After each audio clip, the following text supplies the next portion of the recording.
pasakoja apie žavą damą ir puikų jaunikaitį, kuris siekia žavios damos ranką. Jaunikaitis sako, mergelė mano, tekėk už mane.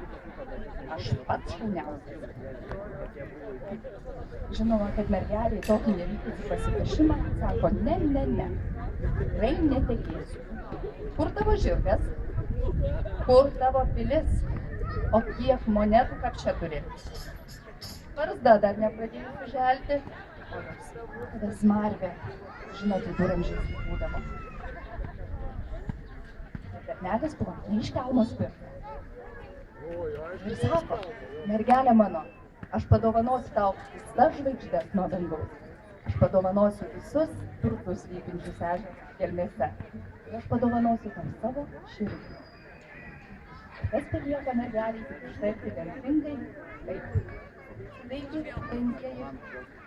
Jums gražus vestuvinis žodis Saltarela Bela Skečina. Karališkoji Saltarela.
Brolija viduramžių pasiuntiniai jūsų akis džiugino savo šokiu, o dar paklausykite gražios viduramžiškos muzikos.